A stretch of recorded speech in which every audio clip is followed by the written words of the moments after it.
100% ማች ያደረገው የአባት ስም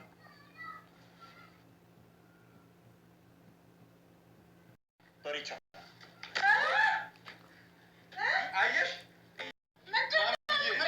ማም ለዩ እውነታ ወጣ አየኝ ነው ታሚን በብልኝ የሷንም ጉድ እኔ እንደዛ ሰሰልብኝ የነበረው ይሄው አንቺ ይሁን ምን ይሁን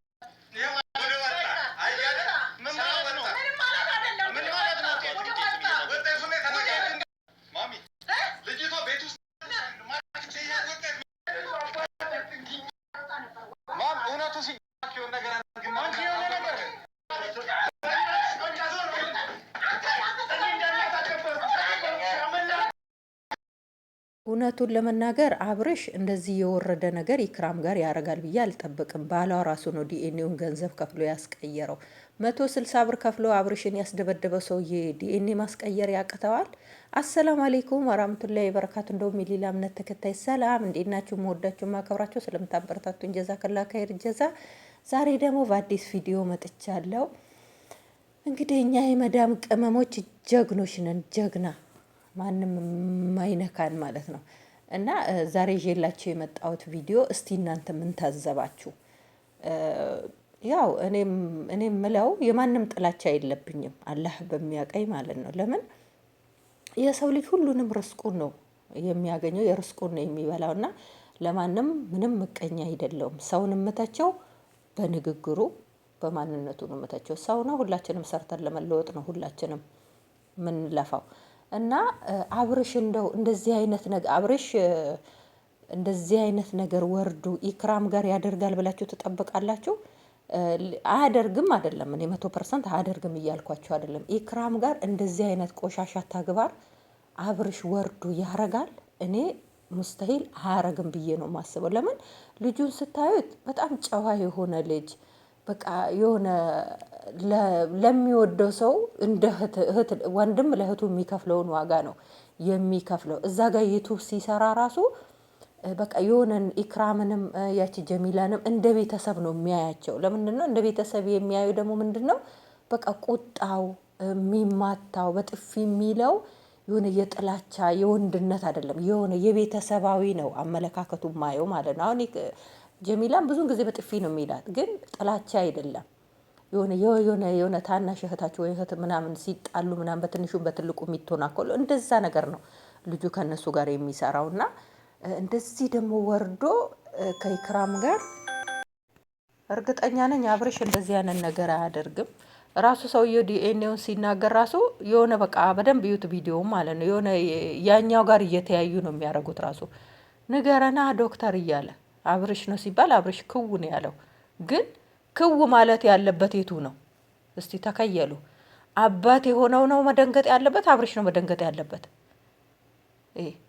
አያችሁ፣ ውሸት ያለበት ቦታ ዝም ነው ያለው፣ እውነት ያለበት ቦታ ይሄኛው ልጅ ደግሞ ደነገጠ በጣም። ያኛው ግን ምንም አልመሰለውም። ለምን? ስራውን ስለሚያውቅ። እርግጠኛ ነኝ ዲኤንኤውን ያስቀየረው ይሄው የኢክራም ባል ራሱ ነው። እናቴ 160 ብር ከፍሎ አብርሽን ያስደበደበ ሰውዬ እቺን ትንሿን ዲኤንኤ ማስቀየር ያቅተዋል?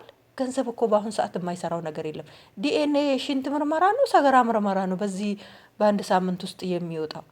እኛ የምናውቀው ወር ምናምን 2 ወር ይቆያል ዲኤንኤ። እናንተ ሲጀመር በሲኒ ማስቀመጫ ነው የ3 ሰው ጸጉር የተቀመጠው። እንዴት ነው በሲኒ ማስቀመጫ ጸጉር አስቀምጦ ወስዶ ዲኤንኤ የሚመረመረው? እኛ የምናውቀው እዛው ሐኪም ቤት ወይንም ደግሞ ዶክተሩ መጥቶ፣ አሁን ጊዜ ዶክተር በገንዘብ የሚገዛ ዶክተር አይደል እንዴ? የትኛው ዶክተር ነው? እኔ ሊኖር ይችላል።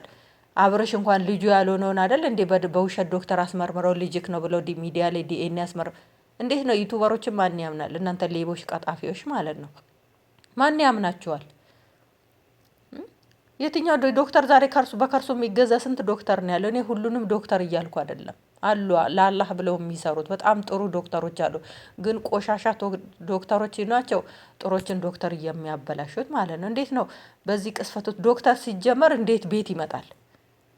እንዴት ቤት መጥቶ ዲኤንኤ ይሰጣል?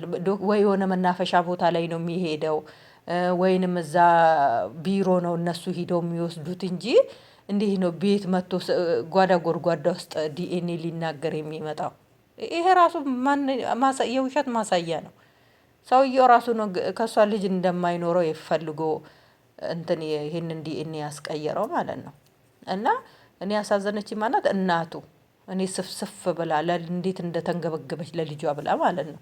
ያ ሁላችንም እንግዲህ የምናሳየው ተግባር ነው እያሳየች ያለችው። እና እኔ ኢክራም እንግዲህ ለእናቱ ስትይ ወደ አዲስ አበባ መተሽ እናቱን ይዘሽ መተሽ የሚከፈለውንም ዋጋ ከፍለሽ አብረሽ አንቺም እሷን በማታቅ ዶክተር ብታስመረምሪ። እናንተ ችግራችሁ ምንድነው? ትንሹንም ትልቁንም መደበቅ ያለበት መውጣት ያለበትንም አታቁ። እንደ ሙስሊም አይብ የሚባል ነገር አለ። የሰውን ገበና የሸፈነ አላህ የእሱን ገበና ይሸፍናል ተብሎ የለ። እንኳን አይደለም የሰው ገበና ልንሸፍን የራሳችንም ገበና እየሸፈን አይደለም። ኧረ እንደው አንዳንድ ጊዜ ትርፍ ጊዜ ቢኖራችሁ እንኳን ሀዲስ አዳምጡ፣ ወላሂ ይጠቅማቸዋል። አላህ እኮ የሰውን ገበና ሸፍኑ አጅሩን እሰጣችኋለሁ ብሏል። እናንተ ግን ዛሬ ምንድነው እያረጋችሁ? የራሳችሁ እንጂ ገበና እንኳን መሸፈን አልቻላችሁም። እናት ከአንደበቷ ያወጣችሁ ሚዲያ ላይ እያወጣችሁ እንደው ሁሉ ነገር ወደ ሚዲያ ተወጥቶ ይቻላል እንዴ? ምንም እኮ በሰው ልጅ ነው የሚፈጠረው ነገር እኮ ምንም እኮ የቀረ ነገር የለም። ወላሂ ምንም የቀረ ነገር የለም እኮ ዓለም ላይ የምታዩት የምትሰሙት ሁሉ በቃ ትክክለኛ እውነት የሆነ ነገር ነው። በቃ ምንም የሚደበቅ ነገር የለም። ሰው ሁሉ ኑሮውን ያወጣል። ቤት ውስጥ ያለው ጓዳ ጎድጓዳው ምስጢሩን ሁሉ ወደ ሚዲያ ነው የሚያወጣው። በቃ ይሄ ምስጢር የሚባል ነገር የለም። እያጣጣረ የሞተ ዱዓ ከማድረግ ቪዲዮ መቅረጽ ነው የመረጥነው እኛ። በቃ ይሄ ነው አሁን ላይ የሚያስፈራው ማለት ነው። ወላሂ ዱዓ እናድርግ፣ ወደ አላህ እንመለስ። ወላሂ አላህ መጨረሻችንን ያሳምረው። ወላሂ እንደዚህ የምንለፋለት፣ እንደዚህ የምንደክምለት፣ እንደዚህ የምንሰደድለት፣ እንደዚህ ነፍስ ከስጋችን የምንላቀቅለት፣ እንደዚህ የምንቀባጥርለት፣ እንደዚህ የምናስመስለት፣ እንደዚህ የምንሞትለት ዱንያ ወላሂ ተተናት እንሄዳለን። በማናቀው ቅስፈት በማናቀው ነገር ነው ተተናት ድፍት የምንለው መኖራችን ሳናቅ። ወላሂ ወይ ኑዛዜ እንኳን እንዲህ አድርጋለሁ እንዲህ አለብኝ እንኳን ሳንል ወላሂ ባለንበት አስተፈርላ እንበል። ወላሂ ዱዓ እናድርግ ለምናቀውም ለማናቀውም